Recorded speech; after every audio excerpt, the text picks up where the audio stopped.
Luke 17:20 to 21. Some of the Pharisees asked Jesus, "When will God's kingdom come?" At yan ang tanong napakarami lagi, paulit-ulit. When will God's kingdom come? Jesus answered, God's kingdom is coming, but not in a way that you can see it. People will not say, "Look, God's kingdom is here," or "There it is." No. God's kingdom is here with you. Within you, inside you. Si Jesus ay tinanong ng mga Pariseo kung kailan darating ang kaharian ng Diyos. Sumagot siya, walang makikitang palatandaan ng pagdating ng kaharian ng Diyos. At wala rin magsasabing, narito na o naroon, sapagkat ang kaharian ng Diyos ay nasa inyo. Nasa puso nyo, nasa kalooban nyo, nasa damdamin ninyo. The kingdom of God is in the mind and in the heart. Napakalinaw ng turo na yan ni Jesus kung bakit dapat malito pa ang iba. The Jews' understanding of the kingdom of God was obviously erroneous. But they thought that the kingdom of God was outside a person. It's a place or a building or some other. Paano kung yung misunderstanding ng mga Jews about the kingdom of God, ganun din ang misunderstanding of its opposite, the opposite of the kingdom of God, hell. Yung, where is that other hell? Tulad na itatanong, where is that kingdom of God? Kasi magkabaligtad yan, dapat pareho mag-a-apply, both sides of the equation.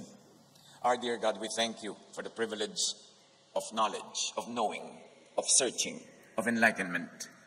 We ask you now, paliwanagan niyo po kami ang aming isip, palayain niyo ang aming isip sa kadiliman, at nang sa gayon, mamuhay kami sa gitna ng iyong liwanag, ng iyong pag-ibig, ng iyong grasya. Kayo po ang mangusap, kayo po ang magturo sa aming lahat. We seek you, Father, in the name of your Son, Jesus, our Lord, our Savior, and friend. Aside from that widely believed hell somewhere down there, the other, less noticed hell, could be in you, in me, in us. Tulad ng kingdom of God that is in us, in me, in people who believe. So that other hell, aside from that one that is widely believed to be down there somewhere, could be in your heart and mind.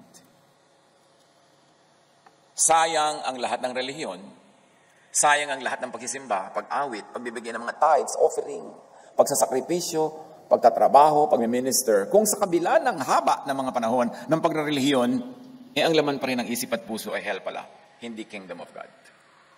Na sa kabila ng pagrelihiyon ay puro takot pa rin, puro galit, puro pagmamataas, puro nervyos, puro pangamba, puro guilt. Ba't ka pa nagrelihiyon? Sayang naman. Napagod ka lang, ang ending din pala, lagi ka ring takot. Lagi ka ring ninenervyos, wala kang kapayapaan. So ang laman ng puso at isip ay hell. Dapat hindi ganun. Dapat lubos tayong makinabang sa ginawa ng Panginoong Hesus sa pagmamahal, sakripisyo, at pagsagip sa atin mula sa hell na yan. Pero nakakalungkot isipin na sa kabila ng napakaraming religious work and religious activity, hell pa rin ang laman ng puso at isip ng maraming tao. Hindi pa rin pinamumugaran ng paghahari ng Diyos. Hell that is in your thought and emotion. Napakarami simba naman simba, pero nervyos pa rin lagi ang laman ng isip. Natatakot. Nakikita ang dyablo sa bawat na lamang patak ng tubig sa gripo. Sa bawat dilim may nakikita ng mga impacto. Walang laman kundi matakot, mag-guilty, araw-araw, guilty. Kaya maraming religious persons are actually depressed. And many, even religious leaders, always seek professional help from psychiatrists. Hindi nakakatulong yung relihiyon. Hanggat hindi namumugad ang espiritu ng Diyos sa puso at isip, hanggat hindi nagiging kaharian ng Diyos ang puso at isip, at hanggang hindi tayo pinaghaharian ng pag-ibig at kapayapaan at kapahingahan, baliwala ang lahat. Ang isip, ang damdamin ang dapat unang-unang pamugaran ng kapayapaan at kapahingahan. Job 19, 1-2. Then Job replied, "How long will you torment me and crush me with words?" Yan ang sabi niya sa kanyang mga kaibigan, na matapos siyang kunwari ay damayan, ay pinagsisisi siya. Siguro nagkaganyan ka, Job, nagkaganyan-ganyan ang buhay mo kasi may kasalanan ka. Tinorture siya. Kailan niyo ako titigilan ng pagpapahirap dahil sa mga salita niyong binibitawan that enter my mind and make it hell at sumisira sa loob ko? Di ba kung isang payapang-payapa ka, mayroon lang isang magte-text sa'yo, may isang magme-message sa'yo, may isang magbubulong sa'yo, biglang naging impyerno ang isip mo at ang iyong puso. Ganun na nagagawa ng salita. Anong mga salita ang napagdididig natin in our religious circles, among the so-called brothers and sisters and our shepherds? Pag nagsasalita ba sila ay kapayapaan at katahimikan ang pumapasok sa ating puso o yung kabaligtaran? Proverbs 18:14, the human spirit can endure in physical sickness, but a crushed spirit, a crushed thought and emotion, who can bear? Kaya nating lampasan ang anumang hirap ng katawan, pero paano yung hirap ng loob? At ano bang napapala natin sa religion? Hirap ng loob o pahinga ng loob? Ang matatag na kalooban ay mabuti sa tao, ngunit kung mahina ang loob, ano ang mangyayari rito? Proverbs 28:17, anyone tormented by the guilt of murder, guilt, a mental issue, will seek refuge in the grave or will want to die and may even commit suicide. At alam natin, marami nagsusuicide. Nagiging halos pandemic na nga ang suicide ngayon. Dahil sa guilt, dahil sa takot, dahil sa gulo ng isip. Kaya napakahalaga ang pinag-uusapan natin ngayon. It is of utmost importance to keep the mind from guilt, from becoming hell. Si Jesus dumating para alisin ang guilt, hindi para lalo kang pag-guiltihin. Pero madalas ang religion, pinapag-guilty ka talaga. Baligtad. Nababaliwala ang sakripisyo ni Jesus. And this is now a major concern, mental health. Kaya kahit sa mga beauty contest, lagi ng mental health at advocacy. No? Yun man ay sincere o sabi ng scriptwriter nila, pero pinag-uusapan. Kasi napakalaking pandemic ngayon, mental health. People live in depression. Jesus sets free from that hell in the mind, that hell in the heart. Jesus takes hell out of people's minds and brings in the kingdom of God. Sabi nila, the world is divided between black and white. Hindi yan totoo. Between the rich and the poor, hindi yan laging totoo. Between males and females, hindi rin yan laging totoo.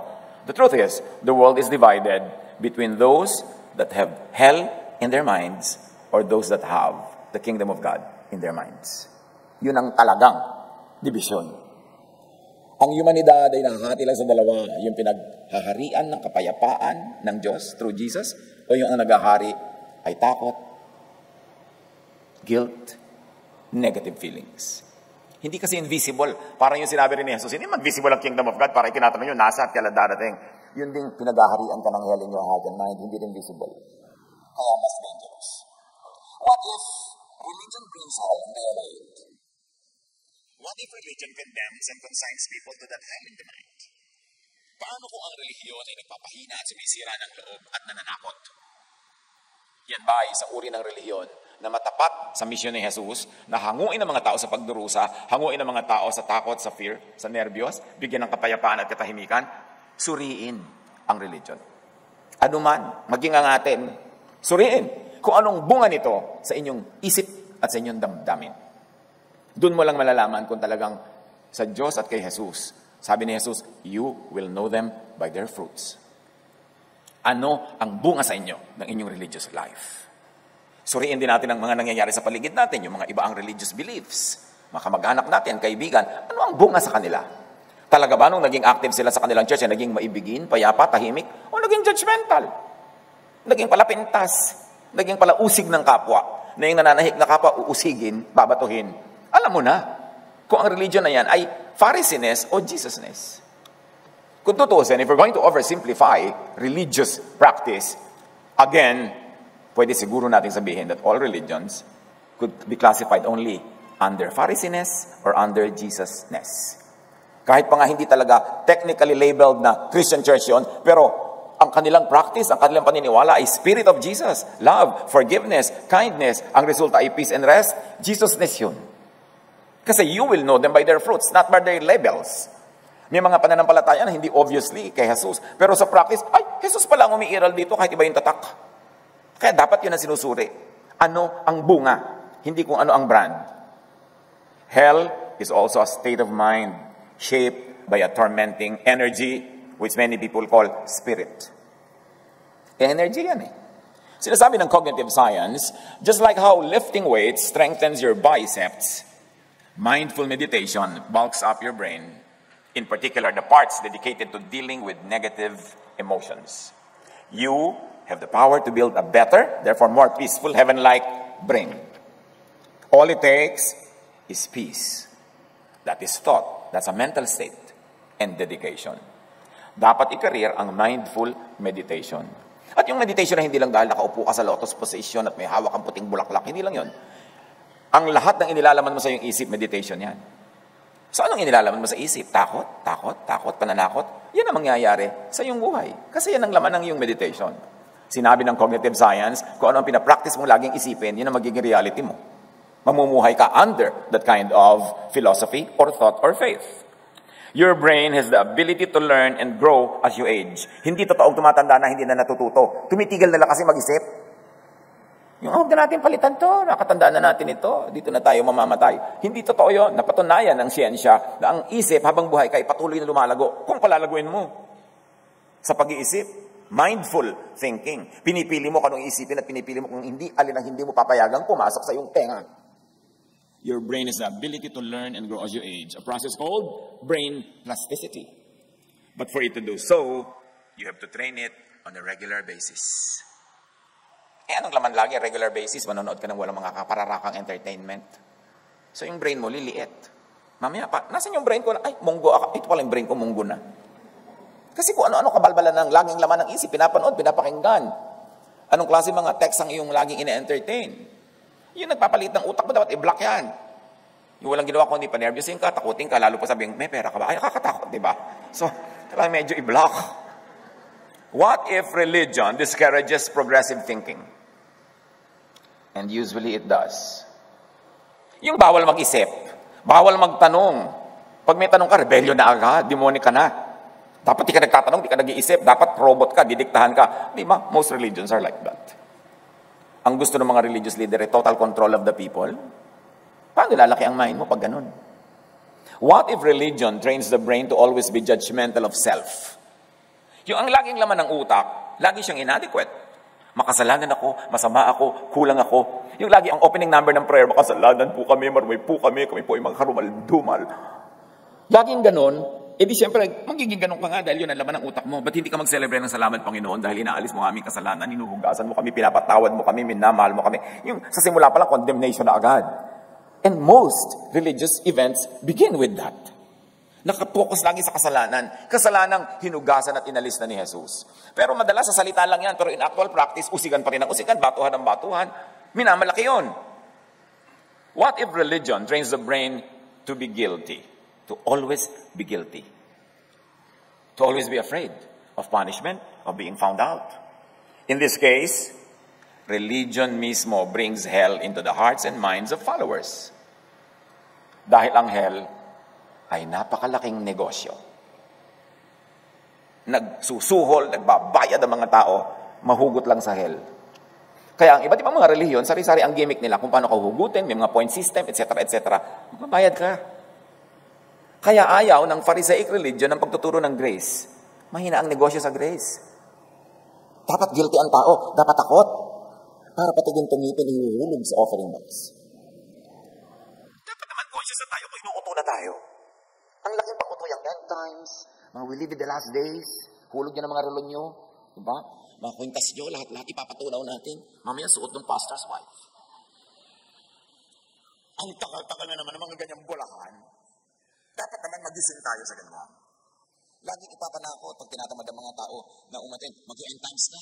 Kailangan abutan pa sa loob ng church natin. Hindi ba talaga pwedeng abutan ng end times sa beach? Magagalit ba ang Diyos na inabutan ka nagsisiesta? Dapat talaga pagod na pagod ka sa paglilingkod. Tuwan-tuwaan Diyos sa ganun. Hindi ba ang Diyos magulang? Tayo ang mga human parents, though we are lacking in a lot of righteousness, pero tuwan-tuwa rin tayo, mga anak natin ay natutulog, nagpapahinga, ayaw mo halos gisingin para kang pusang naglalakad dahil yung anak mo tulog. Tapos, yung Diyos na talagang parent natin, gusto niya talaga abutan ka pagod na pagod?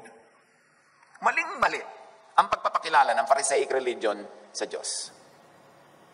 Kaya sabi ni Jesus, mali kayo, hindi ganyan ang kingdom of God. Abang kayo ng abang na darating. Hindi nyo tuloy napapansin na wala pala sa isip nyo, wala sa puso nyo, kasi nakaabang kayo doon sa malayo. Nililibang kayo sa pag-aabang sa malayo para hindi nyo mapansing, wala pala sa puso nyo ang kingdom of God. What if religion makes the heart and mind of the believer a living hell? Matthew 23:15. Woe to you, sabi ni Jesus, teachers of the law and Pharisees, you hypocrites! You travel over land and sea to win a single convert. And when you have succeeded, you make them twice as much a child of hell as you are. Kita niyo yung mga pangungusap na ni Jesus? Ngunit kapag inyong nahikayat na, ginagawa niyo silang masahol pa kaysa sa inyo. Kung papaano kayo anak ng impyerno, dinodoble niyo pang maging mga anak ng impyerno ang mga nadadapuan ninyo at nako-convert niyo. Sabi yan ni Jesus sa mga Pharisees. At hindi malayong sabihin niya yun ngayon man. Kung harap-harapan kang kakausapin ni Jesus, mag-isip, manuri. Malat na nga tayo, katuturo against Pharisees. Kasi, dalawa lang ang dibisyon ng tunay na church or churches. Yung under Pharisees or under Jesusness. Ano man ang label niyan, ano mang system ng pagbabautize niyan, ano mang kanta kinakanta dyan, ano mang tugtog. Ang itatanong mo lang ito, ano ba ang naghahari talaga dito sa ating kapatiran? Sa kapatiran nyo, sa church na yan? Jesusness ba? O Pharisees? Doon magkakaalaman. How does Pharisaic religiosity turn their converts and followers into children of hell twice over? Sabi kasi ni Jesus, woe to you! Kawawa kayo! Kasi ang madapuan nyo, ginagawa nyo anak ng impyerno. Can you imagine Jesus telling that to religious leaders? The religious leaders of Israel. Dapat nating alam ang mechanism, ang mechanics, ang methods ng Pharisees. Yung Pharisees, yung ang laging pinapairal law, kaya lagi kang nade-judge. Lagi na lamang may mga animosity, lagi na lamang may sisihan, laging may batuhan. Paano yan nag-ooperate para maiwasan natin, ma-identify? How does Pharisaic religiosity make hell of in the hearts and minds of their followers? Make their followers experience, live in their personal hell. Torture people's thoughts and feelings as if they were in hell. As if their hearts and minds were hell. Parang ganun ang nararamdaman. Examine your religion's teachings. Examine religion's teachers. Ano ang turo? Ano ang dala? Huwag magpalibang sa mga statements of faith. Huwag magpalibang sa mga pinagtatalo ng mga issues nang wala ng katapusang division ng mga Christian churches. Dalawa lang ang dapat mong hanapin. Jesusness or Pharisees? Are you under the law or under grace? Are you setting people free from guilt? Are you always making them guilty? Ang itinatanim mo ba sa puso't isip ay the kingdom of God na sinasabi ni Jesus or the kingdom of hell? Kingdom of God? Jesusness in you? Yun ang itanong. Or hell in you? Fear. Bondage. May mga tao na pag sumali sa kanilang isang specific sekta, na masyado silang pinapahiwalay sa mga kamag-anak, mga kaibigan, etc., etc. Pag pumunta sa mall, pagka pumunta sa mga restaurant, may nakita mga churchmates, tinatakpan ng mukha, nagtatakip ng payong dahil makikita sila. Magbubulletin board sila. Bakit sila nakikisama sa kanilang mga kamag-anak? Bakit sila sumasama nga sa mga handaan ng mga pinsan nila? Ba't sila dumadalo sa mga kasalan? Ano nangyari? Naging pag-aari sila nung sekta nila. Inangkin na sila.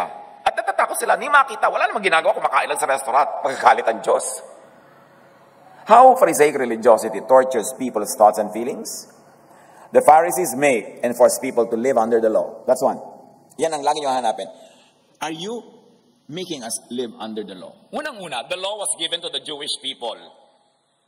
Nung pinalaya sila sa Ehipto, inipon sa tabi ng Mount Sinai, sinabi, kayo, mga Israelite, pinalaya ko kayo sa Egypt, ha? Yan ang ginawa ko para sa inyo. Ito ngayon ang gagawin nyo para sa akin. Itong mga laws, susundin nyo.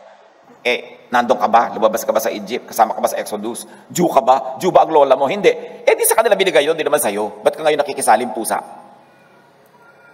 Merong mga laws, ang Jewish religion, that apply to us up to now. Those are the laws that pass the Jesus filter. Jesus canceled the law. Jesus destroyed the law. The New Testament tells you that. Pero hindi lahat. Kasi meron siyang finulfill. Meron siyang nire-interpret. At mahalaga, may mga teaching, ang Jewish law, napapasa sa Jesusness kasi loving. Ano ba yung mga law nila? Huwag mong tatanggalin yung muhon, yung marka sa lupa ng kapitbahay mo, tapos palalakihin mo yung lote mo, kakainin mo yung lote niya. Hanggang ngayon, applicable yun. Kasi loving yun. So lahat ng loving features of the law, tuloy. Pero yung unloving, ito makasalanan, batuhin, batuhan, hindi na yun ini-implement ni Jesus. So dapat sinusuri natin lahat yan. O bawal kainin itong ganito. Sabi ni Jesus, all foods are clean. It will not make your spirit dirty, but it could clinically probably harm your body, but it will not harm your spirit. Tapos ngayon, puro pagkain ang pinag-uusapan. Yung mga, hindi tayo pwedeng gumalaw kasi sabat ngayon. Napakalaking issue yung sabat. Sabi nga ni Jesus, sabat was made for man, not man for the sabat. Binigyan kayo ng sabat para pakinabangan nyo, pero yung amo nyo na yung sabat, kayo nang nahihirapan, makapag-sabat lang. Hindi na. Kaya si Jesus, sinadya pa niya na mga miracles niya, ginagawa pa niya sabat. So, sasalain mo yung Old Testament na yan kay Jesus. Kasi kung itutuloy mo lang pala lahat, ba't pa dumating si Jesus? Hindi nasayang lang yung pagod niya, nasayang yung kamatayan niya, itutuloy mo lang naman pala lahat, para ano pang pagdating niya? Dapat may effect ang pagdating ni Jesus. Sinala yung mga katuruan, mga kautusan na nasa Old Testament na hindi loving, na cruel, unkind, hindi restful, nakakapagod, nakaka-enslave. Jesus sets free. Kaya dapat naiintindihan ng tao yun. Pero marami ngayon, habang nagre-religion, lalong hindi naging free. Kinain na ng religion ang buong maghapon mo mula umaga hanggang gabi. Para bang wala ka nang pwedeng gawing paglilingkod sa Diyos kung hindi ka nasa loob ng building ng simbahan na yun. So napaka-enslaving. Napakahirap. Ba't kailangan mahirapan? Natutuwa ba Diyos sa hirapan ka? Talaga kailangan mo umatin ng worship 1, worship 2 sa umaga, tapos may worship 2 sa tanghali, 3 sa tanghali, at meron pa sa gabi, at may midweek pa. Obserbahan ang lahat ng umaattend dyan kung talagang bumait. Kadalasan nga, lalo pa nagiging self-righteous, pipintasan yung ibang hindi umaattend. Obserbahan nyo naman ang talab ng religion sa buhay ng mga tao sa paligid. Kung Pharisees o Jesusness. So, the Pharisees make people live under the law. Acts 15:5. Then some of the believers who belong to the party of the Pharisees, tandaan nyo, sa early Christianity, may mga Pharisees na sumali. Eto, pinag-uusapan natin ngayon. Some of the believers who belong to the party of the Pharisees stood up and said, the Gentiles must be circumcised and required to keep the law of Moses. Kita nyo na agad. Sa simula pa lang, nasingitan na ng Pharisees ang Christian church at iginigiit na nila ang Moses-ness. At nagtagumpay sila. Hanggang ngayon, Pharisees ang tunay na naghahari sa maraming Christian churches. Hindi grace ang umiiral, kundi law. Hindi rest, kundi pagod. Hindi peace, kundi guilt. Nagtagumpay sila. Kaya kailangan nating suriin ngayon para hindi ka sumali. O kaya, para maibunyag yan, para malaman ng mga tao. Sabi nila, ay yung mga Gentile, hindi naman under the law, pero kailangan ilagay natin under the law pag naging Christian sila. Kailangan pasunurin sa mga law of Moses. Si Jesus nga namatay para palayain yung mga tao. Yung mga Jews, particularly, from their law. Tapos yung mga Gentile na hindi man lang kasali sa law, isasali mo pa. Ida-damage mo pa sila sa law na binaliwala na nga ni Jesus para magpalaya, para magpatawad, at para magbigay ng kapayapaan. The Pharisees make and force people to obey all the law all the time. Kaya mo yun, which no one could successfully do. Pag ikaw namuhay under the law, kakambal na nun, you will live under guilt. Because you cannot obey all the law all the time. So guilt ang kakambal niyan. Galatians 3:10, for the scripture says, whoever does not always obey everything that is written in the book of the law is under God's curse. Can you imagine what happens when you place yourself under the law? You place yourself under curse. Because when you are not able to obey everything all the time, you are under curse according to the Jewish scriptures. Ba't ka sasali sa usapan na yun? Nalugi ka. Ba't ka sasali at makikisali sa ganung usapan na alam mong hindi mo ipapasa? Lagi kang failure. Lagi kang mababato. Lagi kang guilty. Jesus came to destroy the law, to set people free. At napurga na tayo sa dami ng verses na ganyan na na-share dito. People under Pharisaic religiosity are said to become grand, chronic failures. Kaya maraming religyoso always feel like a failure. Victims of mental torture. Napaka-importante. Laging depressed. Marami tuloy hallucination. Umihip lang ang hangin, nakakakita ng mga impacto. Takot ang naghahari sa buhay. The Pharisees make and force people to constantly repress their true feelings, and hide their true selves. Kaya laging sinasabi ni Jesus, you hypocrites. Kunwari pa kayo, hindi naman yan ang totoo. Nahihirapan lang kayo. Nade-depress tuloy kayo. Nagkakaskitsophrenia tuloy kayo. Tapos pag nagkaskitsophrenia, sasabihin nila, ay napopossess. It's an oversimplification of a complex psychological and mental sickness. Kaya sa maraming Pharisaic churches, bawal magpakatotoo.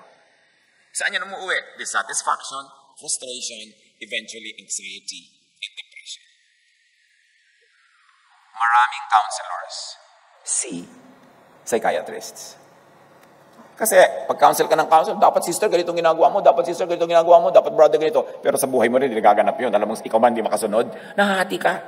At pag nahati ka, nahati ang iyong loob, kabaligtaran yan yung buo ang loob. Pag nahati ka, sira ang loob. Can you imagine, napakaganda ng ating wika. Meron tayong mga terminologies for even psychology terms. Hati ang loob. Ano mangyayari? Nasira ang loob. Kaya may dumadaan lamang na medyo may itsura na. Nahulog ang loob. Kasi grabe yung need. Masabihan lang na ang cute mo, miss kita. Love na agad. Kasi ang daming kulang sa loob ng puso. Walang makapitan. Kahit sinong dumadaan, kakapit na. The Pharisees forced people to live double lives in hiding, in hypocrisy. Kaya dapat ang church, may mga maskara diyan sa pintuan. Uy, papasok ka na, magmaskara ka na. Hindi mo pwedeng ipakita ang totoo, machichismis ka. Mapupulpito ka. Mapapagalitan ka, mareredya ka. Yun ba ang pinag-alayan ni Jesus ng buhay? That people who are supposed to accept Him and obey Him and be in Him live double lives, live in hypocrisy and pretense. Galatia 2, 11 hanggang 13. Kita niyo yung nangyayari nung unang-una pa lang na panahon ng church. May ganyan na mga hypocrisies. Sangkot pa si Pedro. Subalit nang dumating si Pedro sa Antioquia, sabi ni Paul, harap-harapan ko siyang sinaway sapagkat maling-mali ang kanyang ginagawa. Dahil bago dumating ang ilang sugo ni Santiago, ni James, who was known for Pharisees and for his adherence to the law, si Pedro ay nakikisalo sa mga hentil. Subalit nang dumating na ang mga yon, yung mga circumcision group, yung mga Judaizers, yung mga loyal sa traditions of Israel, lumayo na si Pedro at hindi na nakisalo sa mga hentil dahil sa takot niya sa pangkat na nagnanais na tuliin din ng mga hentil. At gumaya naman sa kanya ang ibang mga kapatid doon na mga Hudyo. Pati si Barnabas, ay natangay ng kanilang pagkukunwari. Basahin niyo ang Book of Acts, mga kapatid. Tanggalin niyo yung parang malasinderelang pagbabasa. Tingnan niyo kung ano talaga naganap. Napakaraming tension. Kasi ipinipilit ng mga Hudyo na naging Kristiyano kunwari na ituloy ang Jewishness, ituloy ang law, ituloy ang Pharisees inside the Christian church. At sabi ni Paul, yung si Pedro talagang harap-harapan ko tinalampak yan. Hypocrite siya. Nung wala pa yung mga strict na mga Pharisees, nakikihalubilo siya sa mga Gentiles. Nung nagdatingan yung mga tao from Jerusalem, ng mga tao ni James, bigla siya lumipat ng mesa. Humiwalay siya sa mga hentil. Sabi ko nun, maraming gumaya sa kanya at sa kanilang mga pagkukunwari. Pinagalitan ni Paul si Peter. Ang daming conflict. Tingnan ninyo. Kaya hanggang ngayon maraming conflict ang churches kasi doon pa lang sa simula may conflict na. At ang conflict na pinakamalaki ay yun. Tayo ba under the law or not? Under Pharisees ba tayo o under Jesusness? Hihiwalay ba talaga tayo sa mga Gentiles o tasama tayo? Magsiseparate ba tayo o makikijoin sa mga kapwa-believer? Issue na yun pa. Hanggang ngayon, issue yan. Maaga pa, conflict na. Ano mga conflict noon? James, Peter, and the Judaizers and the circumcision group, all in the book of Acts versus Paul. Law versus grace. Justice versus love. Pharisees versus Jesusness. Yung mga nagpipilit ngayon, na sinasabi nila, but God is God of justice. Ang ibig sabihin nila, lahat ng may kasalanan, batuhin, parusahan. Yun ang ibig sabihin nila. Pero si Jesus, at kahit sa Old Testament, pag binabanggit ang justice, ang talagang content nun ay justice for the poor. Justice for those who are nalulugi, natatalo sa mga kaso nila sa mga korte kasi mahirap sila, kasi mahina sila. Yun ang laging sinasabi ni Jesus na justice. Bigyan ng katarungan ng mga api at mga mahihina. Hindi yung parusahan lahat ang nagkakasalanan, may kasalanan. Never na ginamit ni Jesus yung word na justice to apply to parusahan ang mga nagkakamali at nagkakasala. Ang kanyang justice ay huwag pagkaitan ng katarungan ang mga maliliit na tao at mahihirap sa ating mga hukuman. Dapat unawain natin yan. Meron kasi nang gagalaitin, God is God of justice. Therefore, batuhin ang mga may kasalanan, parusahan sila. Hindi yun ang konteksto ni Jesus. Mag-aral-aral kahit konti. Kasi nandiyan naman ang linaw-linaw. Katulad ng babaeng balo, sa kwento ni Jesus, na matatalo siya sa kaso kasi balo siya, mahina siya, mayaman ang kanyang kalaban, hindi niya tinigilan, nakakukulit yung judge. At sabi ng judge, mabigyan na nga ng katarungan itong babaeng ito para tigilan ako. Yun ang katarungan na tinutukoy ni Jesus. Huwag apihin ang mga mahihirap, lalong-lalo sa pagdaan sa hustisya sa mga hukuman. Hindi batuhin lang may kasalanan, parusahan. No, Pharisees ang may gusto ng parusa sa makasalanan. Inako ni Jesus ang parusa. Agree?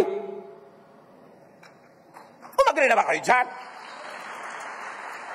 So, bakit ngayon gusto mong parusahan yung may kasalanan na inako ni Jesus? Ang mga Pharisees, walang tiwala sa kapwa, walang tiwala sa Holy Spirit, walang tiwala sa gawain ng Diyos, nang gusto na kontrolin ng tao kasi ang iniisip na pag hindi mo kinontrol, hindi mo pinarusahan, hindi mo itinali, magwawala yan. Yun ang Pharisee. Pero si Jesus nagtitiwala, palayain. Bigyan ng kalayaan yung mga taong yan. Kasi kumikilos ang Espiritu sa atin. At kung magkakamali ka o magkakasala at nagagalit ang Diyos, sa Diyos ka mag-report. Bakit sa Pharisee? Kung gusto ka maparusahan ng Diyos, mahirap bang gawin yun? Di siyang gagawa. Bakit tayong kapwa mananampalataya magpaparusa? Takot at takot ang mga Pharisee na bigyan ng laya ang mga tao kasi wala silang tiwala. Iniisip nila, mga demonyo lahat yan. Pag pinabayaan mo yan, kademonyo ang gagawin. You see, ang utak ng Pharisee ganun. Pero ang utak ng kay Jesus, God is gracious, God is kind, give people space, forgive them pag nagkamali. Sabi nga ni isa, ilang beses ko mong papatawaran 7 ba? Anong 7? 70 times 7. Meaning, wag mong katumigil magpatawad. Pero ang Pharisee, justice! Parusahan! Batuhin! Dapat tayong manuri. Tama na yung mga panglilinlang ng mga Pharisees na nagkukunwaring maka-Jesus. So maaga pa, conflict na talaga. James, Peter, Judaizers, law versus grace, justice versus love, Pharisees versus Jesusness. Hanggang ngayon, yan pa ang tunay na issue. The Pharisees make and force people to be conflicted. Yung iba yung sinasabi ng bibig mo, ito, Sunday school teacher ka, turo ka siya, pero turo lang tama according to the book. Pero alam mo, sa buhay mo, di ba rin nagagawa? Kaya mamaya, nagtitirintas ka na habang nakatingin ka sa mga lumilipad na gamo-gamo. Dahil mababaliw ka pag iba yung sinasabi mo, tapos iba yung buhay mo. Nahahati ka. Magkakatagyawat ka, malalaglag yung mga ngipin, papangit ka. Kasi hati ang loob. Pharisees force people to be conflicted, to live in guilt and fear of being shamed, of being punished. Pag takot na takot ka sa mga kapatid mo sa church na baka ka ipahiya, baka kahiyain, baka ka palayasin, anong church ang kinakabilangan mo? Church ba yan ni Jesus? John 9:18-22. Dahil merong mga magulang na natatakot na mapagalitan ng Pharisee, kahit na napaghibalaan ni Jesus yung anak nila, nung tinatanong ng mga Pharisees, ayaw nila magsalita. Ganito ang sinabi ng kanyang mga magulang dahil sa kanilang takot sa mga pinuno ng mga Hudyo. Sapagkat pinagkaisahan na ng mga Hudyo na ang sino mang magpahayag na si Jesus ang Kristo ay ititiwalag sa sinagoga. Noon pa man, tiwalagan blues na. Takot na takot ang mga tao ba tiwalag? Alam mo niyo po, Tito, sabi ng mga Facebook, tiwalag po ako kasi, di pa salamat ka, tiniwalag ka, nakalaya ka dyan sa sobrang dami trabaho, sa sobrang dami umuusig. Kumanta kang, I'm free. Pag tiniwalag ka, takot ka ba titiwalag? Ano bang mawawala sa'yo kung tiniwalag ka? Mawawala ba ang Diyos? The kingdom nga is in your heart and in your mind. Di kaysa ka nandun ang Diyos. Bakit katakot na takot itiwalag ng mga Pharisees? Hayaan mo silang maubusan ng worker, maubusan ng member, kung ang hilig nila magtiwalag. Instrumentalist po ako sa church, wala po akong hanap buhay, pinapatugtog ako mula umaga hanggang gabi, ilang araw-araw, pero wala naman po akong love gift. Mga inaamag na tinapay lang po yung mga gift sa amin. Pagka nag-gig po kami, tumugtog kami sa iba para kumita naman, hindi kami papatugtogin ng ilang linggo. Ay, hindi pa salamat ka! Hindi ka papatugtogin, hindi napahinga ka. Anong nawala sa'yo? Ano yun? Bakit bihag ng mga Pharisees ang utak ng mga tao? Takot na maitiwalag, takot na madismiss, takot na madisiplina. Ikaw nga itong napahinga, sila nga nawala ng worker, baligtad. Gumising ka, maruha. Tama na, yung pakikipaglaro sa mga Pharisees na yan, na nagsasamantala. The Pharisees force people to self-condemn, to self-flagellate, to isolate themselves from everyone else they love. Alam niyo, isang mark ng Pharisee ay church, oras na nag-member ka sa kanila, hihiwalay ka na sa lahat ng kamag-anak mo, kaibigan mo, lahat. Aangkinin ka na nila. Hindi ka na maka-attend sa wedding ng iyong pinsan na lumaki kayong magkaibigan, magkapalagayang loob. Dahil lang iba yung religion niya. Hindi ka na makasama sa libig ng lola mo kahit yun ang nagpalaki sa'yo. Dahil ayaw ng Pharisees na umattend ka doon sa religious service ng libing ng lola mo. Malalaman nyo agad pag Pharisaic, hinihiwalay kayo. Gusto ka solohin. Pero eto ngayon, ano bang effect sa'yo ng pagsasolo nila sa'yo? Talaga bang bumait ka? Talaga bang naging mas banal ka? Naging mas katulad ni Jesus? O naging twice as much a child of hell? Mag-isip. Acts 10:28, si Pedro kay Cornelius, he said to them, you are well aware that it is against our law for a Jew to associate with or visit a Gentile. This is separatism. Alam naman ninyo na bawal sa isang Hudyo ang makihalubilo o dumalaw sa isang hindi Hudyo. Subalit, ipinakita sa akin ng Diyos na hindi ko dapat ituring na marumi at hindi dapat pakitunguhan ang sino man. Na-realize ni Pedro. Ang tanong ngayon, Hudyo ka ba? Para humiwalay ka sa iba, kung Christian ka na. Bakit ihiwalay? Yung mga Hudyo nga, sinabihan na ni Pedro, tayo mga Hudyo na may tradisyon na huwag makihalubilo, na-realize ko na walang ganun, dapat makihalubilo tayo. Tapos ikaw na hindi Hudyo, masahol ka pa sa Hudyo sa paghiwalay. Dahil sa Pharisees, dahil under the Pharisees. Kailangang ibunyag ang mga kagilagilala sa kasinungalingan ng mga relihiyon na nagkukunwaring maka-Jesus, pero ang totoo, maka-Pharisee. The Pharisees make and force people to live under constant control, regulation, and judgment. Ang daming bawal. Yung kapatid, pumikit ka lang, repeat after me, magpe-pray ka at makakalaya ka sa Panginoon. Bibigyan ka niya ng kapayapaan, ng buhay na walang hanggan, ikay magiging masaya, tahimik. O, ginawa mo naman, pagdilat mo, huli ka, topo-topo, eto na ang mga rules ng church na ito. Pahabain mo yung buhok na, o kaya paiksiin mo yan. Palitan mo ang iyong damit, huwag ka magkukulay ng iyong buhok, bla bla bla bla bla bla. Teka, akala ko balalaya ako, ano nangyari? Kunwari lang yun, press release. Gumising tayo. The Pharisees forced people to live under constant control, to live a life of sacrifice. Yung sobrang magsakripisyo, ginlamorize sobrang pagsasakripisyo, self-denial and suffering, misinterpreting and misapplying Jesus' carry your cross and follow me. Ang cross na ipinapabuhat ni Jesus ay hindi cross ng Pharisees, kundi cross ng Jesusness. Carry your Jesusness cross and follow me away from Pharisees, from the hell inside you to the kingdom of God inside you. Kasi may cross talaga lahat ng bagay. Pag sumunod ka kay Jesus, may cross. Dahil aawayin ka ng mga maka-Pharisee, yung mga makalo. Pero pag sumunod ka naman at dinala mo yung Pharisee-ness na cross, mas pagod ka dun. Yun ang ibig sabihin, Jesus, carry your cross. May price to pay sa pagsunod sa akin. May mga hindi makakaintindi sa'yo, may mga magre-reject sa'yo. Carry that cross. Pero hindi cross na magdusa ka, magtiis ka, ilagay mo lahat ng pera mo sa hulugan, sa kahod, huwag ka na kumain ng masarap, ibigay mo lahat dito, hindi yun ang cross na ipinapadala ni Jesus. Yun ang cross na binuhat ni Jesus para iligtas tayo sa pagbubuhat nun. Iniligtas ka na ni Jesus para buhatin yon, ipapabuhat na naman sa ng mga Pharisees. Ang tunay na kalaban ni Jesus ay the Pharisees who ignore the death and the resurrection of Jesus and continue to insist on the law which Jesus died for to set us free. Dapat intindihin. The Pharisees force people to become self-righteous, judgmental, unkind, and cruel. All you have to do is open your eyes and you will know that more than 90% of the time that's true. When people become very religious, that's what happens. Pinipintasan ng lahat, wala na magaling kundi sila na lang ang tama. Matthew 23:15, sabi ni Jesus, "Woe to you, teachers of the law and Pharisees, you hypocrites! You travel over land and sea to win a single convert." At inuulit lang natin ito. And when you have succeeded to make them twice as much a child of hell as you are. Masaklapang bunga ng napapasama sa Pharisaic religion. Now, hell is also a state of mind shaped by a tormenting energy, or spirit, as people call them. Acts 5:16, crowds gathered also from the towns around Jerusalem, bringing their sick and those tormented by impure spirits, and all of them were healed. You see, they were tormented, actually, by negative emotions, by guilt and fear, dissatisfaction, and inner seething anger. Suffering people were mentally and emotionally healed by Jesus' grace. Ano ang sagot sa hindi makasunod sa law? Hindi grace. Hindi more law, hindi punishment, grace. Pardon. John 1:17, for the law, or pahirap, was given through Moses. Through Pharisees, grace or ginhawa, and truth came through Jesus Christ, or Jesusness. So John 1:17, kitang-kita nyo yung clarity ng paghati sa dalawang reality. Law through Moses, grace through Jesus. Yun lang talaga, yung bilateral symmetry ng kung saan ka pwede sumali. Guhitan mo, dito ka lang o doon. Are you under the law or under grace? Are you under Moses or under Jesus? Huwag kang malitong palipat-lipat. Moses ako ngayon. Jesus ako ngayon. Yun ang nangyayari sa mga tao. Palipat-lipat araw-araw. Hindi ba alam mo kung saan sila tatayo? Ang bunga, kalituhan.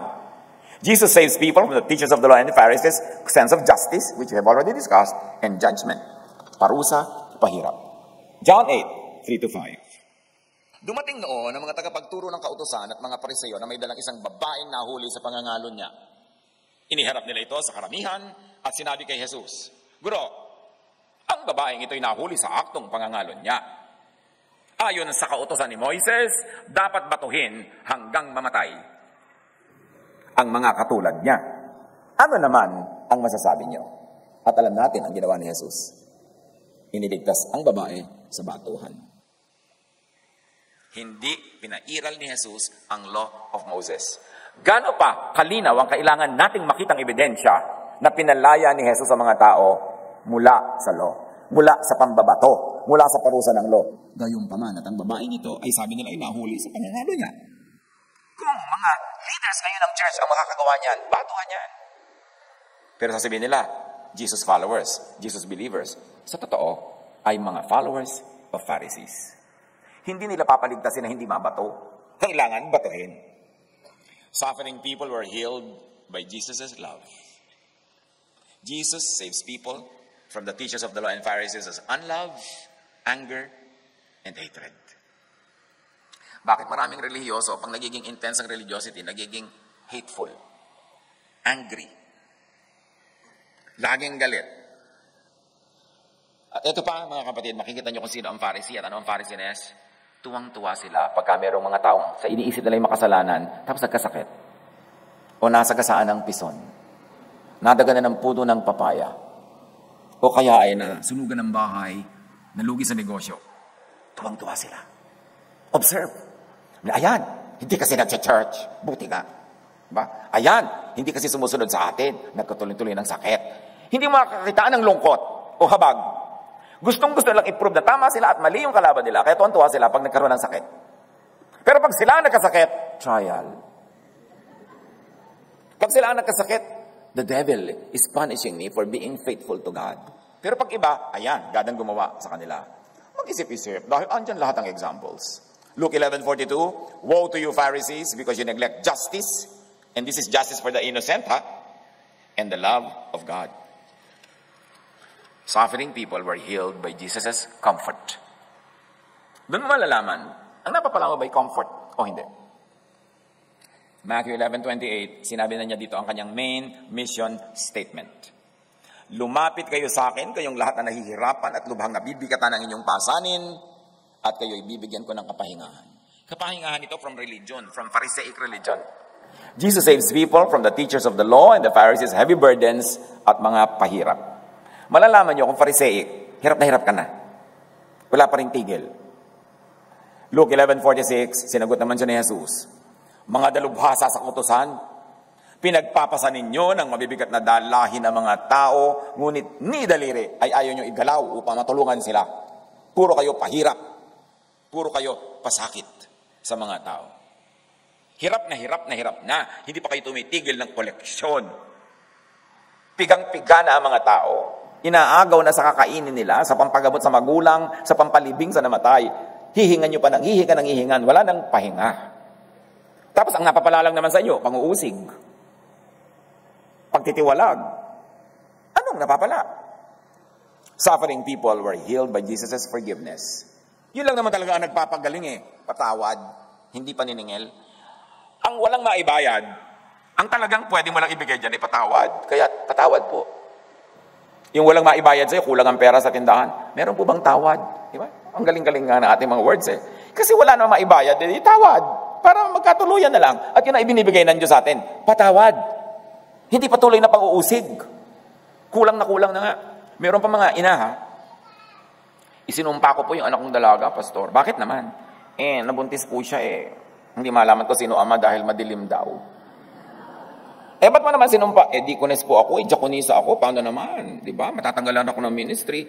Ibig mo sabihin, isusumpa mo yung anak mo na sa lahat ng panahon, ngayon ka pa niya kailangan, isusumpa mo para hindi ka maitiwalag. Di patiwalag ka pa more. Magpakaina ka na lang. Ina ka Bago ka naging diakonesa, ina ka na Tapos itatakwil mo yung pagkainan mo, itatakwil mo yung anak mo dahil sa sasabihin ng church? Ano ka? Bakit ka ganyan? Ang daming mga magulang nagtatakwil ang mga anak dahil yung anak hindi acceptable doon sa church. Makikipaghiwalay pa sa asawa dahil yung asawa ayaw dumalo. Ganun ba talaga ang gusto ni Jesus para sa atin? Forgiveness ang turo ni Jesus. Luke 7:47-48, I tell you, her many sins have been forgiven. Jesus saves people from judgment and from punishment by acceptance. Yung Pharisees specializing in rejection, si Jesus, doctorate sa acceptance. Tinatanggap ka, walang patakaran.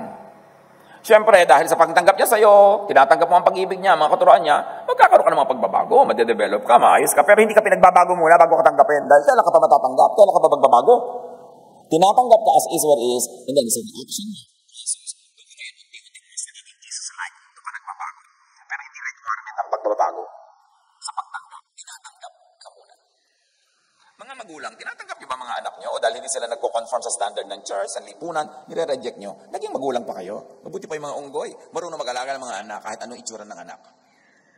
Talaga po, mami unggoy, accepted niyo ako. O anak, kahit mukha kang giraffe, Alam kong anak kita, so accept kita.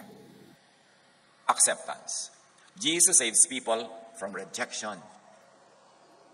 Dahil ang reseta ni Jesus sa ganyan, inclusion, belongingness, not exclusion. Luke 5:30, sinabi nila sa mga alagad ni Jesus, yung mga mahilig man reject na Pharisees, bakit kayo kumakain at umiinom na kasalo ang mga maniningil ng buwis at mga makasalanan? So kita nyo, pati sila, na alagad ni Jesus, tinatanong nila, ba't kayo nakikisalamuha sa mga makasalanan? At ganyan din ang Pharisees ngayon. Pagka makikisalamuha. So sino talaga ang model mo? Suffering people were healed by Jesus' positive, restful, and peaceful spirit, thought, and feelings. Kaya sabi niya sa John 14:27, kapayapaan ang iniiwan ko sa inyo. Ang aking kapayapaan ang ibinibigay ko sa inyo. Hindi ito katulad ng kapayapaang ibinibigay ng mundo. Huwag mabagabag ang inyong kalooban at huwag kayong matakot. Pagka ina-accept ka, minamahal ka, pinapatawad ka, mapapanatag ka. Pero pag lagi kang binabantayan, pinupuli, sinusukat, ina-judge, paano ka mapapanatag doon? Kaya sabi ni Jesus, yung peace from me, iba yan sa peace na ibibigay ng mundo. Kasi yung ibibigay sa inyo ng mundo, bigay bawi yan eh. Pagka nag-quiz bukas, hindi ka pasado, hindi ka na uli love, tanggal ka na uli. Sabi niya, I accept you, I love you. Be at peace. Tapos, nanggugulo at nananakot ang mga Pharisees. Jesus saves people from torment, from hirap ng loob. After this, Jesus traveled about from one town and village to another, proclaiming the good news of the kingdom of God. At ano yung good news? Gospel kasi means good news eh. Una, may bad news. Ano yun? Yung law. Condemned ka. Ano yung good news? Peace, rest, joy inside people's minds and hearts versus hell in their minds and hearts. The 12 were with him and also some women who had been cured of evil spirits and diseases. At yung pag-cure ng evil spirit, hindi lagi yan yung oversimplified na lumayas ka sa katawan ng babae ngayon, masamang espiritu. No. Kasi maraming ang psychological suffering yung mga tao, yun ang tinatawag nila mga masasamang espiritu kasi wala naman silang terminology noon na, ay, schizophrenic siya. Basta't medyo na iba-iba ka, ay, may masamang espiritu. Pero anong ginawa ni Jesus? Sa kanyang pagtanggap, walang patakaran pagtanggap, sa kanyang pag-ibig, sa fellowship na isinasali niya kahit sino, may inclusion, gumagaling yung mga sakit ng mga tao ng emosyon nila. Nare-restore sila because of love, because of acceptance, not by rejection, and not by pagpipilit na kasunodin sila sa hindi nila masunod. Ito yung mental health.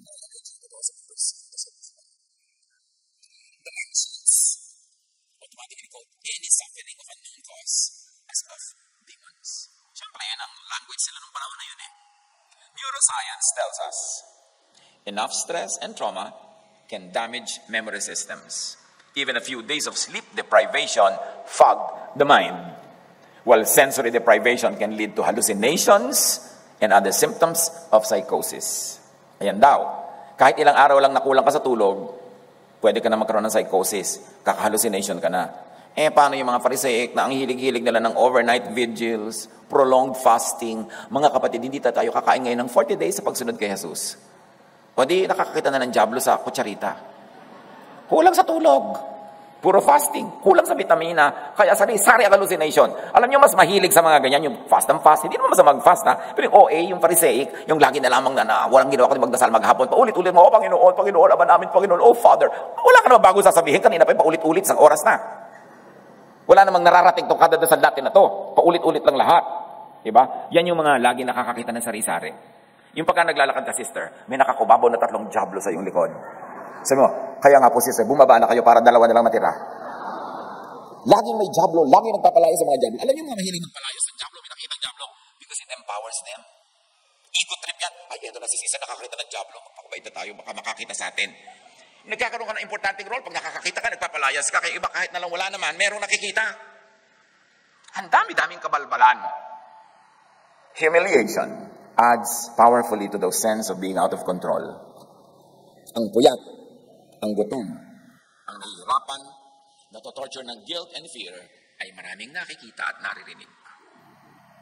Obserbahan nyo kung sino yung laging may nakikita. Tingnan nyo yung buong karakter niya. Usually, marites din. Yung maraming may nakitang diablo, yan, mahilig. Alam mo, naku naman sister, bakit ka titirhan ng Espiritu Santo? Super marites ka dyan, tapos magpapalayas ka ng mga demonyo. Bakit hindi mo subukan palayasin ang sarili mo? Tapos people suffer much pahirap and humiliation from Pharisees. Pag ni-humiliate, nawawalan ng self-esteem, nahahati ang loob, again, matotorture siya. Tuloy, maraming demons na nakikita. Mas damage ng Pharisees Mas maraming spirits and demons sa mundo nila. The devil is in your mind. However you tag your thoughts, sabi ng psychology, as trash or as worthy of protection seems to make a difference in how you use your thoughts. By physically throwing away or protecting your thoughts, you influence how you end up using those same thoughts. Tapos Pharisees teach people to demonize and trust their own thoughts, their dreams, their aspirations. Di ba minamasama pag may mataas kang pangarap, pagka gusto mo umasenso, guminawa, minamasama. Ang nagbungimbungan niyan, low self-esteem or compensatory false pride. Kaya kadalasan sa mga biktima ng mga Pharisees, merong false pride. Naghahanap ng laging maipagkakapuri. Kaya tayo lang ang tama. Ay, hallelujah. Tayo lang ang tama. Gusto yung ganun. Tayo lang ang papakasalan ng Diyos. Hallelujah. Yung iba hindi. Audience lang. Gustong-gusto nilang sila lang ang bida. Alam na alam mo na may damage. Yung psyche. Yung pag-iisip. Nagiging self-righteous at the expense of others. Kasi ang mga Pharisees, hindi sapat na tama sila. Dapat din, mali ang lahat. Hindi masaya sila na sila ay kinakasihan ng Diyos. Dapat yung iba hindi kinakasihan. Matthew 23:13, Woe to you, teachers of the law and Pharisees, you hypocrites! Hinahadlangan ninyo ang mga tao upang hindi sila makapasok sa kaharian ng langit. Hindi nagtagli si Jesus. Pumili lang ako ng second part, Tagalog Bible lang. Hinahadlangan ninyo ang mga tao upang hindi sila makapasok sa kaharian ng langit. Or, para hindi makapasok sa isip at puso nila ang kingdom of God. Hinahadlangan nyo. Nakita nyo lahat ang sinasabi ni Jesus sa mga Pharisees? May nagsasabi po, di po ba loving si Jesus so i-love din natin ng Pharisees? Magbasa ka ng Matthew para malaman mo kung paano tinrato ni Jesus yung mga Pharisees na yan. Alam nga naman sinisira nila yung mga tao, tapos ilalabla pa sila, baby, Pharisee, halika, cute, Pharisee. Alam nga naman ganun. Sinisira nga nila yung mga tao, kaya sila pinapagalitan. Yung iba naman, nagbabait-baitan, di po ba dapat mabait tayo sa Pharisees? I-love din natin sila. Tingnan mo kung paano tinrato ni Jesus. Pwede mo bang i-love yung rapist ng anak mo na nire-rape? Baby, rapist, halika dito. Siyempre, kailangan i-protect mo yung mga sinisira nila. Sabi ni Jesus, hindi na nga kayo pumapasok, hinahadlangan pa ninyo ang mga nais pumasok. Pharisees and their followers never experienced heaven or God's kingdom within. Hindi nila tunay na nararanasan ang grace and love of God, kaya hindi rin nila na ipaparana sa iba. You cannot give what you do not have. Ang teachers of the law and Pharisees ay judgmental kasi experientially ay under judgment pa rin sila. Sila ay rejecting kasi experientially they still feel rejected.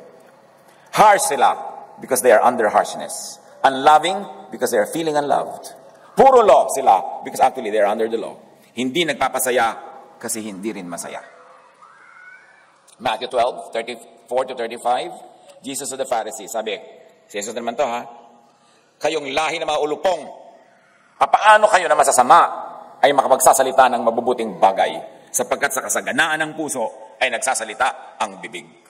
Kita nyo, tatawagin Jesus sa mga ulupong kayo, di ba? Mga ahas kayo. Tapos sasabihin ng iba, love po natin sila dahil loving si Jesus. Ano ang mapapala sa Pharisees? Bakit magpapasakop? Bakit magsisiksik? Bakit magtsatsaga? If you really want a new idea to come into your mind, you need to deliberately force yourself to stop thinking about the old one. Tapos pigil ng conservative Pharisees ang pag-grow ng isip ng tao. Alam niyo po ba yung conservatism? Natutuwa ako, conservative ako. Ibig sabihin nun, ayoko na lumago. Ayoko na magbago ng isip. Wala nang papalitan. Nakakonserve na yung brain ko. Nilagyan na ng formalin. Na-embalsa mo na ang utak ko. Wala nang iibahin. Yun ang ibig sabihin ng conservatism. Jesus was never conservative. Jesus was progressive. Luke 11:52, napakahalaga na lagi nating isa-isip, isa-puso ang mga katuroan na ito. Woe to you, experts in the law. Sabi ni Jesus, because you have taken away the key to knowledge. You have taken away the key to knowledge. You yourselves have not entered, and you have hindered those who were entering. Mga dalubhasa ng kautusan, ipinagkakait ninyo ang susi ng kalaman. Hindi na nga kayo pumapasok. Hinahadlangan pa ninyo ang mga ibang nais pumasok. Pharisees thrives in ignorance, in intellectual conservatism. Matanong ko kayong lahat, you want the new heaven? Stop thinking of the old hell. You want the new command, love? Stop thinking of the old command, which is law. You want new creation? Stop thinking of the old one. Stop thinking of the old you. Ang lagi kasing gusto ng Pharisees, yung old you ipaalala para ka mag-guilty eh. Job 15:20, si Eliphaz, kinakausap niya si Job, pinapakonsyensa niya, sabi niya, all his days, the wicked man suffers torment. The ruthless man through all the years stored up for him. So yan yung counterpoint ng idea ng Jesusness. Yung ang tao are preconditioned, conscious, or subconscious by guilt. Preconditioned to be guilty. But this negative energy could torment a person only if the person attracts, hosts, and propagates it. To change your life, change your mind, change your thought. Proverbs 23:7, for as he thinks within himself, so is he. What do prophecies make you think of yourself? What does religion make you think of yourself? Romans 12:2, do not conform to the pattern of this world, but be transformed by the renewing of your mind. Huwag kayong makiayon sa takbo ng mundong ito, which are they say, under Pharisees. Sa halip, hayaan ninyong baguhin ng Diyos ang inyong pag-iisip into Jesusness upang maunawaan ninyo ang kanyang kalooban. Love, yan ang kalooban niya para sa inyo. Grace, freedom from the law, rest, peace for you, for people. Being forgiven, knowing that one is forgiven, counted as forgiven, declared righteous by faith in Jesusness, can change the kalooban from guilt, torment, to peace. From hard work to rest. From hell to heaven. This is the mission of Jesus. To give peace, to give rest. This is the gospel, the good news. This is the great commission to Jesus' disciples. Matthew 11:28-30, lumapit kayo sa akin kayong lahat na nahihirapan at lubhang nabibigatan sa inyong pasanin, like guilt, at kayo'y bibigyan ko ng kapahingahan. Hindi ko na kayo uusigin. Papatawarin ko kayo, mamahalin ko kayo, tatanggapin ko kayo. Yan ako. Huwag kayong malito. Yung kabaligtaran niyan, Pharisees. Pasanin ninyo ang aking pamatok at matuto kayo sa akin, sapagkat ako'y maamo at mababang loob. Makakatagpo kayo sa akin ng kapahingahan. Sapagkat madaling dalhin ang aking pamatok at magaan ang pasaning ibibigay ko sa inyo. So, suriin ang inyong religious life kung ito ang bunga. By their fruits, they will be known. Pero pag lagi pa rin mabigat ang pasanin, baka naman binabaliwala yung sabi ni Jesus at ginawa ni Jesus. Matthew 28:18-20, much misunderstood ito, yung Great Commission. Sinabi sa kanila ni Jesus, ibinigay na sa akin ang lahat ng kapangyarihan sa langit at lupa, all authority to forgive sins. Kaya tumayo kayo, gawin ninyong alagad ko, hindi alagad ni Moses, hindi alagad ng mga teachers of the law and Pharisees o nino man. Gawin nyo ang mga taong alagad ko. Yung mga missionary, nagpupunta kung saan-saan, magbimisyon sila. Ano ang ginagawa nila sa mga tao? Nagiging alagad ba ni Jesus o alagad ng Pharisees? Ano ang bunga nila pag dumapo sila? Kaya sabi ni Jesus, pabiyahe-biyahe pa kayo, tumatawid pa kayo ng mga dagat, you only make the people twice as much a son of hell as you are. Kasi ang mission nyo, kunwari kayo, sumusunod sa Great Commission, pero hindi naman ako dalan nyo, kundi si Moses. Hindi naman forgiveness ang dinadala nyo, kundi condemnation. Hindi peace, kundi pampapagilty. Hindi rest, kundi pangpagod. Tapos sasabihin nyo, mission ko yan. No. Ang mga tao sa lahat ng mga bansa, sabi ni Jesus, turuan nyo silang sumunod sa lahat ng mga iniutos ko sa inyo. At anong utos ni Lord? Love and grace. Hindi law and judgment. Hindi utos ni Moses o ng mga teachers of the law and Pharisees, which on the ground is actually what most churches are doing. Ang dapuan nila, dadalhin nila sa law. Kaya ako minsan makakakita ng mga karatula ng iba't ibang mga sekta sa mga baryo, ang lalayo. Wow, matutuwa ka, nakarating na dito yung church. Pero may lungkot din kasama. Kasi Diyos ko yung church ito, alam mong Pharisaic to. Kawawa ang mga magiging member nito. Alam mo, ang sasapitin nila na hirap. Alam mo, ang magiging pagdurusan nila. Sabi ni Jesus, tandaan ninyo, ako'y laging kasama ninyo, nakamatiyag, hanggang sa katapusan ng panahon. Panahon ng ano? Hindi katapusan ng mundo yon. Katapusan ng panahon ng law, katapusan ng panahon ng temple, katapusan ng panahon ng Pharisees. Sasamahan ko kayo para magwakas ang Pharisees. Hindi katapusan ng planeta na lagi ipinapanakot na matatapos ang mundo. Hindi naman yan ang laman ng sinabi ni Jesus, hindi naman mundo. Kahit sinabi pang the end of the world, hindi planet. The end of the Pharisaic world, the end of the world of the Pharisees and the law and the temple. Yun ang mag-e-end. Kung tunay na ituturo ang turo ni Jesus. Psychology says our mind can be our biggest challenge and obstacle. Yet if we manage it skillfully, it can be our greatest ally, helping us to reach new heights of personal development and work performance. 1 Peter 1:13, therefore, with minds that are alert and fully sober, set your hope on the grace to be brought to you. Mag-focus ka daw sa grace, hindi sa judgment. It's a mental state. Pag nakafocus ng mind mo, ang bunga sa buhay mo, peace. Ephesians 5:14, this is why it is said, wake up, sleeper, rise from the dead. And may I say, rise from the law that kills, and Christ will shine on you. To banish hell from the mind, banish it from thought. Do not focus on hell, focus on heaven, on the kingdom of God in you. Bit-bit mo kahit saan. Huwag takot ang pamugarin sa isip, kundi pagtitiwala kay Jesus. Kahit kulang ka, kaya nga sa dumating para kapunan, kung kulang ka pa rin, dapat pa sa dumating, sayang naman, kulang ka pa rin palaga sa ending, di nagpagod lang siya. Matthew 6:33, but seek first His kingdom in you, hindi kung saan ka pupunta para maghanap. And His righteousness, righteousness by faith, not by works. And all these things will be given to you. Philippians 3:14, one thing I do, forgetting what is behind, and may I say, the law and its sins, and straining toward what is ahead, full grace. To have the kingdom of God or heaven within, think about it. Focus on it. Receive it and live it. Live like you are a citizen of heaven because you are. Philippians 4:8, whatever is true, noble, right, pure, lovely, whatever is admirable, if anything is excellent or praiseworthy, think about such things. Yan ang ilaman sa isip. Romans 8:6, the mind governed by the flesh or by the law of the Pharisees, I suggest, is death. But the mind governed by the Spirit, by grace and love, is life and peace. In all this, anong dapat tandaan? Gospel means good news. The good news is that Jesus came to bring the kingdom of God, heaven, peace, rest, and joy to your heart and mind. To effect this, Jesus, by grace and love, had set you free from the hell inside you. From sin, judgment, punishment that haunts, guilt and fear, from carrying the heavy burdens of law-based religiosity. To share with the world this heaven, this kingdom in the heart and mind, Jesus commissioned His disciples, His followers, to teach the world what He taught them and gave them. And what did Jesus teach? What did Jesus give? Freedom from the law. Freedom from sin. Hindi ibig sabihin magiging sinless ka by the measurement of the law. Ibig sabihin lang, you have been freed from the punishment of it. Freedom from guilt and fear, from the heavy burdens of Pharisaic religiosity, which translates into what we have been saying all along, rest, peace, joy.